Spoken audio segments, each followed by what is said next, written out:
성도님들의 건강과 평안을 소망하며 부활하신 주님의 이름으로 문안을 드립니다.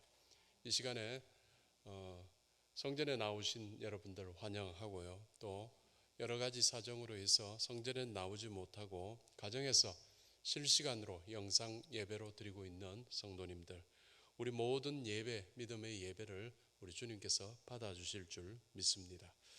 우리 하나님께서는 우리에게 큰 은혜를 베풀어 주고 하십니다. 여러분들 그 사실을 믿으실 줄 믿습니다. 특별히 하나님께서는 기도하는 자들에게 더욱 그러하시다는 사실을 여러분들 아셔야 합니다. 하나님의 이 은혜는 우리가 미처 생각하지 못한 때에 일어나는 은혜입니다. 또 하나님의 이 은혜는 우리가 전혀 생각하지 못한 방법으로 벌어지는 은혜입니다. 또 이 하나님의 은혜는 우리가 미처 정말 생각하지 못한 사람을 통해서 주어지는 은혜입니다. 결국 하나님의 은혜는 우리가 도무지 생각하지 못한 은혜라는 이 사실을 여러분 꼭 믿으시기를 바랍니다. 성도님들의 인생과 직장과 가정과 교회에 하나님의 이 은혜가 충만하기를 바랍니다. 오늘 본문에 쓰인 역대기, 역대상, 역대하가 되어 있는 역대기는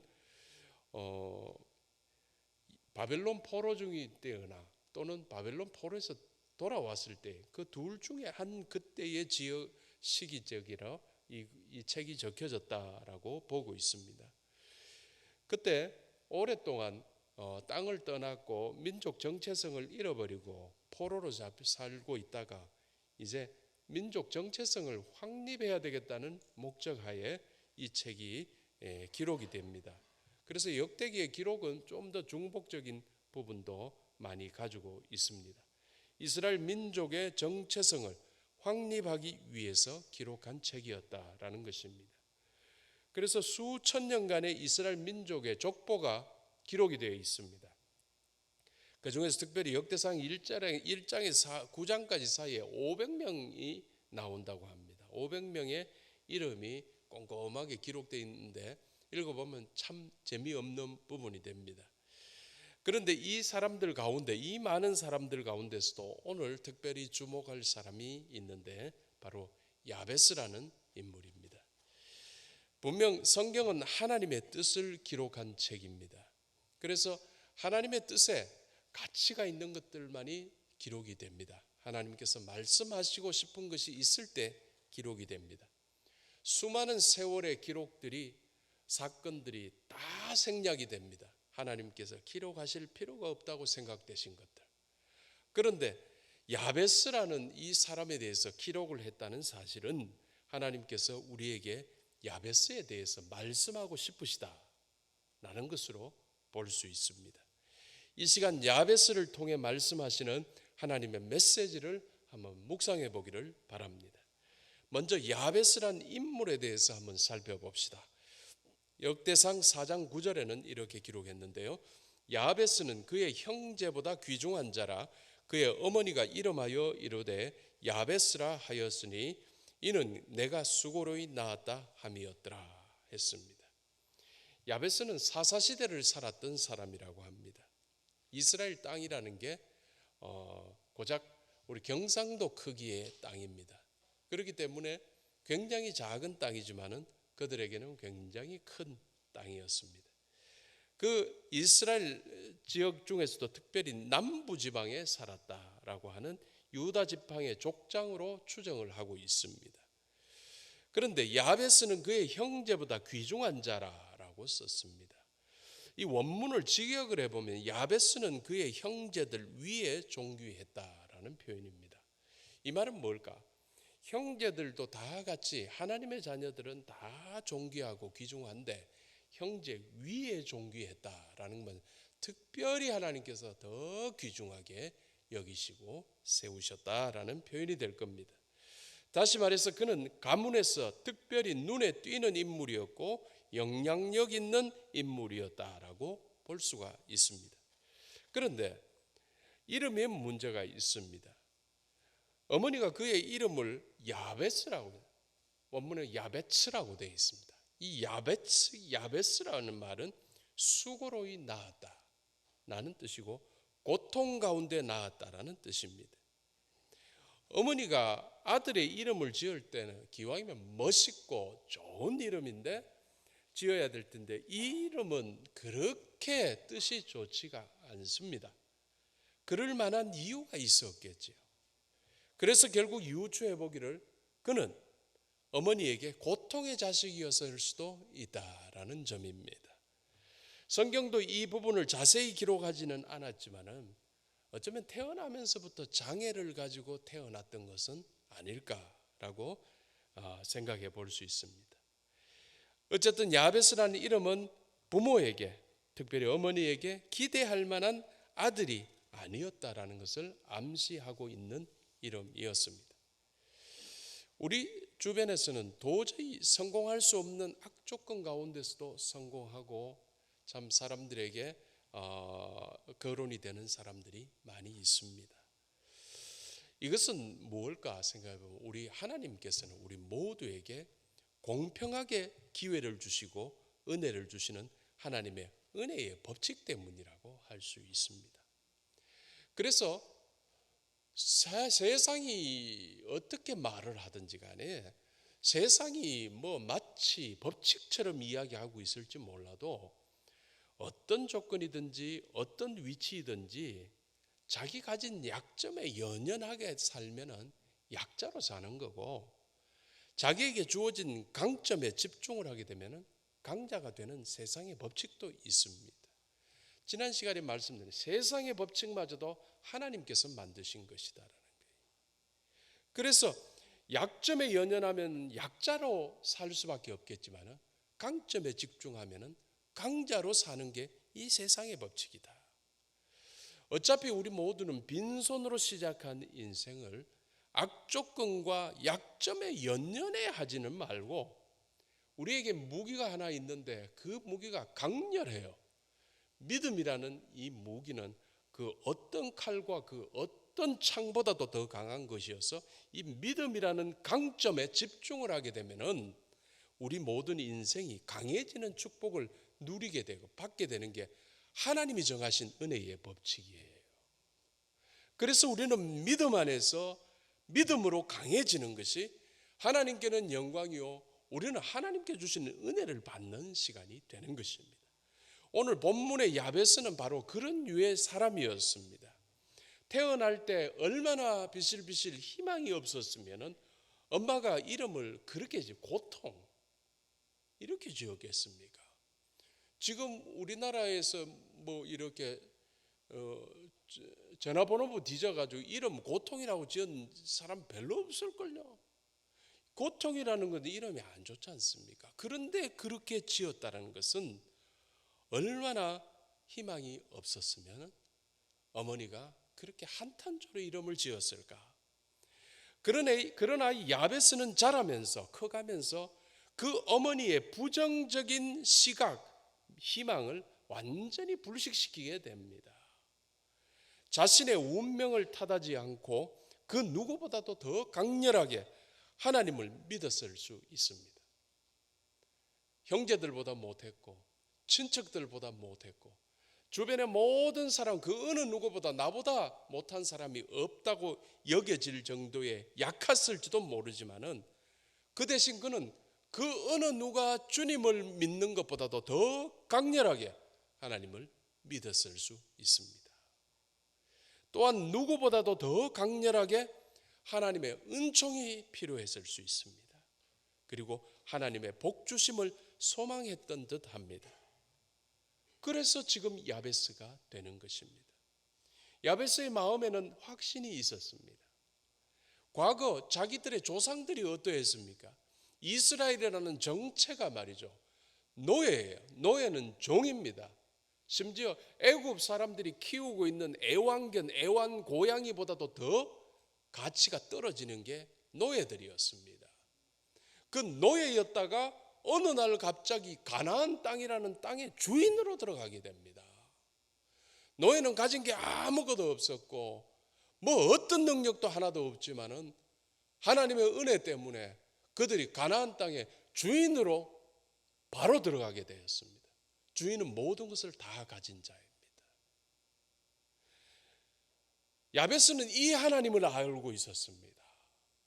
노예를 주인으로 만드신 하나님께서, 이스라엘의 하나님께서 이렇게 약하고 약한 나에게도 은혜 베푸시면은 나는 강해진다. 라는 것을 뚜렷하게 알았던 듯합니다. 지금 내 시작은 미약했지만은 나의 인생은 장대해질 것이다. 하나님의 은혜가 나를 그렇게 만들어 주실 것이다. 믿었던 듯합니다. 성도님들, 우리에게도 바로 이런 믿음이 필요합니다. 우리 모든 믿음이 가지고 있지만 우리가 가지고 있는 믿음의 승리가, 믿음의 그 모든 희열이 어디에서 벌어져요? 야베스와 같이 믿음으로 갔을 때 그 믿음이 승리라는 거 아니겠습니까? 여러분, 우리도 야베스와 같은 믿음을 가지게 되기를 축원합니다.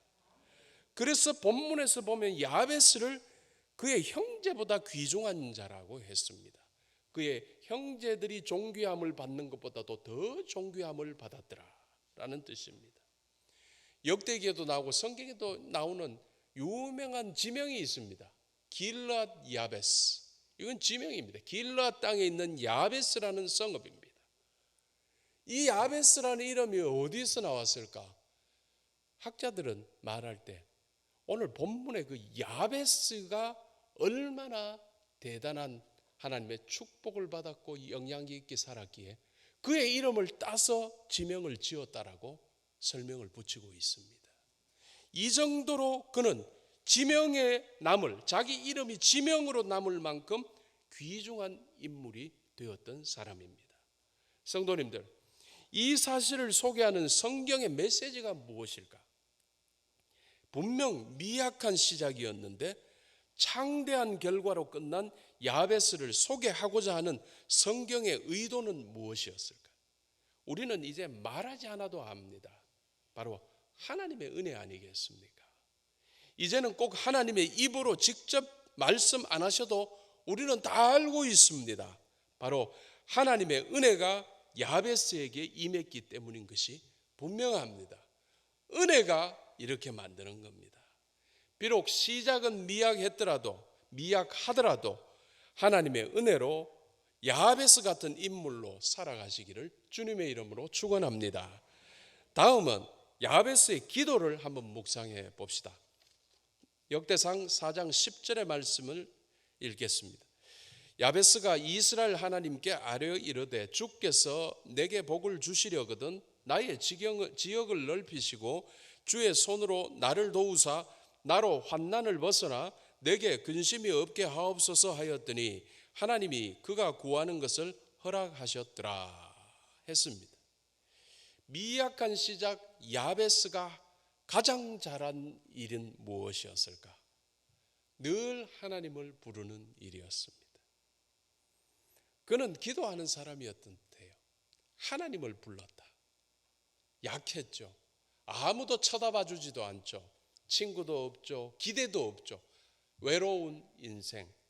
그가 할 수 있는 습관, 주여 하나님 이 밖에 없었습니다. 대화의 상대가 하나님이었을 수 있습니다. 하나님을 부르고 살았습니다. 모든 순간 하나님을 불렀던 그의 기도에서 후렴구처럼 반복되는 게 있었습니다.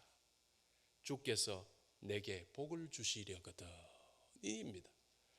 약합니다. 너무 약하고 아무 기대도 줄 수 없는 정말 천덕꾸러기 같을 수 있고 애물단지 같을 수 있는 인생이지만은 주여 주님께서 나에게 복을 주시려거든 이라는 말이 기도가 늘 따라서 다닙니다. 그의 인생에 하나님과 대화하는 첫 번째 문구가 되었습니다. 진정 우리 하나님께서는 언제나 우리에게 복 주시기를 원하시는 분이세요.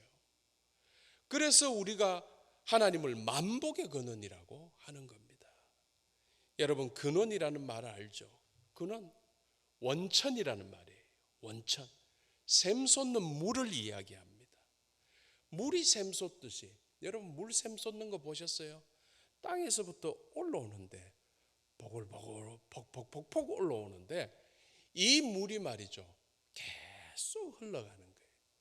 올라오니까 흘러가는 거예요. 가버리는 거예요. 이 물이 다시 이 물이 아닙니다. 새 물이 계속 가는 겁니다. 이게 샘솟는 물이고 원천이고 근원입니다. 물이 샘솟듯이 복이 거기서부터 보글보글 올라오는데 그 복이 지금 계속 흘러가지고 끝까지 흘러가. 복의 근원이에요. 그게 옛날 그 물이 아니고 늘 새로운 신선한 물이에요. 늘 새 물이고 늘 새 복이에요. 복의 근원, 하나님의 복을 이야기하는 겁니다. 그런데 야베스가 만복의 근원이신 이 하나님을 신실하게 붙들고 믿었더라라는 것입니다. 다른 어떤 누구가 아닌 오직 하나님 당신께서, 다른 누구는 관계없습니다. 하나님 당신께서 내게 복을 주시옵소서. 하나님께 매달렸습니다. 한편 성도님들, 주께서 내게 복을 주시려거든 이 야베스의 이 후렴구적인 이 기도가 개역 한글판, 우리 성경책의 바로 직전 번역판들이죠. 그 성경책에 다르게 번역하고 있는데 우리들 모두 많이 외웠던 거예요. 원컨대 주께서 내게 복에 복을 더하사라고 표현했습니다. 왜 이렇게 바꿔버렸는지 모르겠어요. 히브리어 원문에서는 어떻게 돼? 임바레크 테바라켄인데 이걸 직역을 해보면 참으로 당신께서 나에게 복 주시도록 복 주십시오 라는 표현입니다. 그러면 뭐냐면 옛날 표현이 더 직역해서 맞는 것 같아요. 주께서 내게 복을 주시려거든 이런 표현보다 내게 복에 복을 다하사라는 게 더 간절함이 더 드러나는데 이게 더 맞는 것 같습니다. 야베스는 왜 그냥 복 달라고만 하지 않고 이렇게 복에 복을 달라고 했을까? 하나님의 복만 받아도 야베스 그 인생 차고 넘치지 않습니까? 근데 복의 복을 구하는 건 뭔가? 그가 생각한 그 기도가 성경학자들이 이것을 장자적인 기도라고 합니다. 맏아들다운 기도라는 거예요. 맏아들의 기도. 다시 말하면 나 혼자 먹고 사는 것으로 만족하지 않고 집안을 융성하게 하고 번영하게 하고 그리고 지파를 먹여 살리고 지파를 이끌어 가야 되고 나 모르는 사람들마저도 하나님의 복을 다 나누어 주면서 끌고 가고자 하는 장자적인 기도, 맏아들의 기도였더라라는 것이에요. 유다 지파의 족장으로서 직책 잘 감당하기를 원하며 가정의 가장으로서 가족을 잘 감당하기를 원하며 교회의 지도자로서 교회를 잘 감당하기를 원하며 직장의 지도자로서 직장을 잘 감당하기를 원해서 복에 복을 더하여 주셔서 내가 주님께서 주신 그 복을 사람들에게 이 사람 저 사람 심지어 모르는 자들에게도 주님의 복입니다. 주님의 복을 전달합니다. 라고 전달하게 해 주십시오라고 하는 장자적인 기도, 맏아들다운 기도였더라는 거예요. 이 장자적인 기도를 하나님이 기뻐하시는 거예요. 하나님은 장자를 축복하셨어요. 그래서 이스라엘에서는 중요한 게 장자권입니다. 장자는 유산을 받을 때 다른 형제들보다 2배를 받게 되어 있습니다. 그가 해야 되는 게 많고 그에게 기대하는 게 많기 때문입니다. 장자는 그 대신 또한 재산을 물러받는 것 이상입니다. 하나님의 구원의 섭리에 있어서 주역이 됩니다. 장자가 나중에 집안의 가장 높은 사람이 되고 그가 죽기 직전에 하나님의 축복을 그 자손들에게 하게 되는 거예요. 하나님의 구원의 섭리의 주역이 장자권이. 그런데 하나님 나라의 구원의 섭리의 주역이 되는 이 장자권, 이건 특별히 영적 장자권인데 여러분, 저와 여러분 우리 모두가 영적 장자권을 가지고 있는 자들이에요. 대구에 참 사람들 많은데 교회 다니는 사람은 그렇게 많지는 않습니다. 정말 적습니다. 우리에게 뭐가 주어지는가요? 영적 장자권이 주어지는 겁니다. 여러분들에게 주신 복들이 믿지 않는 자들에게 여러분들을 통하여서 하나님의 은혜가 복이 넘쳐나게끔 흘러가게끔 하는 영적 장자권이 우리에게 주어져 있는 것이죠. 그래서 여러분들도 야베스처럼 이제 기도할 수 있습니다. 하나님, 저에게 복에 복을 주시옵소서. 왜요? 야베스처럼 나도 주변에, 가족에, 친척에, 직장에, 또 이웃에 하나님의 복을 나누며 살게 했으니 주여 나에게 복에 복을 허락하여 주시옵소서라고 기도할 수 있게 된 것입니다. 이것은 굉장히 큰 축복입니다. 복에 복을 더 주셔서 우리의 가족에게, 이웃에게, 친구에게, 동료에게, 우리가 만나는 모든 사람에게 하나님의 복을 나누어 줄 수 있게 주님 충분히 주시옵소서라고 기도하시기를 바랍니다. 야베스가 기도한 것처럼 장자의 복을 구하시기를 주님의 이름으로 축원합니다. 다음은 복의 내용을 한번 묵상해 보겠습니다. 역대상 4장 10절을 제가 다시 한번 읽겠습니다. 야베스가 이스라엘 하나님께 아뢰어 이르되 주께서 내게 복을 주시려거든 나의 지역을 넓히시고 주의 손으로 나를 도우사 나로 환난을 벗어나 내게 근심이 없게 하옵소서 하였더니 하나님이 그가 구하는 것을 허락하셨더라 했습니다. 야베스가 구한 복의 첫 번째 내용은 나의 지역을 넓혀 주십시오입니다. 지역은 영역이고 지경입니다. 이스라엘 지파들이 아까도 이야기했죠. 종으로 살다가 주인으로 들어왔습니다. 아무것도 가지고 없는 자들에게 땅을 주었습니다. 누가 나눌 수 있겠습니까? 하나님이 나누셨습니다. 하나님이 나누신 것을 지경이라고, 지역이라고, 영역이라 했습니다. 하나님이 나누신 것은 왕도 움직일 수 없는 하나님이 정하신 절대적인 영역입니다. 그런데 야베스가 지금 이야기하기를 이 영역을, 이 지역을 하나님 넓혀 주십시오 라고 이야기해요. 하나님께서 받은 것을 더 넓혀 달라고 기도했습니다. 무엇을 기도한 것이었을까? 땅을 더 달라는 뜻이었을까? 야베스가 땅에 대한 욕심을 가지고 있었던가? 하나님은 그렇게 받지 않으셨습니다. 하나님은 하나님 나라의 영토를 그가 구했다고 생각을 하신 겁니다. 받아들여 주신 겁니다.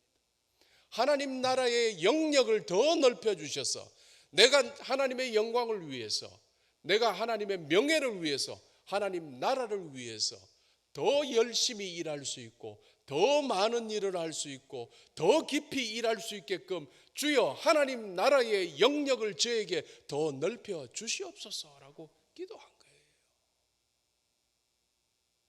우리 하나님 그걸 축복하신 거예요. 이것을 거룩한 도전으로 기쁘게 받아주셨던 거예요. 결국 땅을 얻는 것이 아니라 하나님 나라의 영역이라는 것은 우리가 살아가고 있는 세상 가운데서의 사람을 이야기하는 겁니다.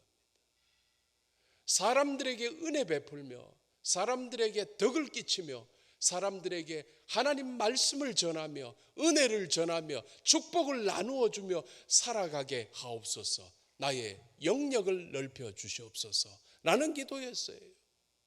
그것을 하나님께서 기뻐하셨더라라는 것입니다.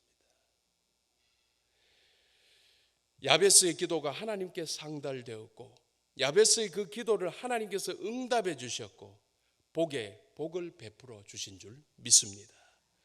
이렇듯 하나님을 기쁘시게 하는 기도의 삶이 우리에게 꼭 필요합니다. 여러분 어떤 기도하고 사십니까? 여러분 어떤 기도하고 사십니까? 야베스처럼 기도하시기를 바랍니다. 복되고 귀중하게 살게 되기를 주님의 이름으로 축원합니다. 야베스가 구한 두 번째 내용은 이것입니다. 주의 손으로 나를 도우사 나로 환난을 벗어나 내게 근심이 없게 하옵소서였습니다. 아까도 말씀드렸다시피 야베스가 살았던 시대가 사사시대라고 했습니다. 이 사사시대는 350년간의 시대였는데 이때는 은혜의 하나님의 은혜의 순환이 이렇게 패턴이 은혜의 패턴이 이렇게 몇 번 계속해서 됩니다. 사사가 등장하는 것은 새로운 패턴이 되었을 때 등장을 하게 됩니다. 출애굽하고 40년 광야 시기 보내고 가나안 땅을 주인으로 거저 얻었습니다. 얻으니까 삶이 형통해지고 사람들이 신앙이 안일해지고 우상 숭배를 했습니다. 그래서 하나님은 이방 민족을 쳐서 들어와서 이스라엘 민족을 치게끔 만들었습니다. 이스라엘 민족을 치니까 그 이방 민족의 칼날에 의해서 이스라엘이 침범을 당하고 가축이 죽고 농토가 불타고 생명이 죽고 하면서 다시 무엇을 생각하냐면 하나님을 부르기 시작했습니다. 하나님을 부르면 또 하나님께서는 그들의 부르짐에 듣고서 다시 이방을 쫓아내시고 그들에게 형통함을 주시고 그들이 잘 살 수 있게끔 엮어주셨습니다. 그러면 그들이 또한 형통하면서 안일해져 가지고 하나님께 기도하기보다도 지역 사람들과 사귀면서 우상 숭배하고 살아가게 됩니다. 하나님께서 또 이방 민족을 보내셔서 그들을 침범하게 했고 그들은 눈물로서 하나님께 회개했을 때 하나님이 또 살려주셨습니다. 이런 다람쥐 쳇바퀴 돌듯이 이러한 패턴이 350년간을 계속해서 돌게 되는 거예요. 그래서 이스라엘 백성들 속에서는 가지게 되는 게 우리 이러고 있다가 어느 날 또 침범을 받지, 또 칼 속에서 우리가 죽어나가지라는 말 못하는 두려움 속에 잠겨들게 되었습니다. 그게 바로 환난 그리고 근심입니다. 이제 나에게 이런 거 없게 해주십시오. 주여, 주님께 바로 살고 주님의 뜻을 알고 기도하며 살아가지고 이런 인생의 패턴의 그런 것들에서 나로 해방시켜 주십시오. 하나님의 은혜 안에서 계속 가게 해 주십시오. 겸손하게 가게 해 주십시오. 은혜 찬양하며 가게 해 주십시오. 주님 섬기며 가게 해 주십시오. 내 죽을 때까지 이것이 변화되지 않는 나의 삶이 되게 해 주십시오 라는 간절한 소망이 그의 기도 속에 담겨 있었던 겁니다. 하나님께서 축복하셨습니다. 그에게 그가 구한 대로 허락하셨더라. 이게 바로 오늘 하나님의 응답입니다. 성도님들, 성경은 기록하기를 하나님이 그가 구하는 것을 허락하셨더라 했습니다. 이것은 뭐냐면 하나님께서 그가 구한 것을 그가 볼 수 있게, 그가 만질 수 있게, 그가 누릴 수 있게 가져다 주었다는 뜻입니다. 이게 네 다음 때에는 해줄게, 너 후대에 해줄게가 아니고 야베스가 살았는데 야베스 앞에 눈앞에 딱 갖다 두셨다는 거예요. 그래서 그가 볼 수 있게, 만질 수 있게, 누릴 수 있게 야베스 앞에다, 야베스의 인생 앞에다가 딱 갖다 두셨다라는 거예요. 허락하셨더라. 우리가 야베스처럼 구할 때 야베스에게처럼 넘치도록 허락해 주실 것을 믿으시기를 바랍니다. 주의 은혜로 영역을 넓히고 성령 충만으로 능력을 행하고 나아가 복의 복을 받아서 모든 세상에 주의 복을 전하는 대구 영락의 성도들 되시기를 주님의 이름으로 축원합니다. 기도하겠습니다.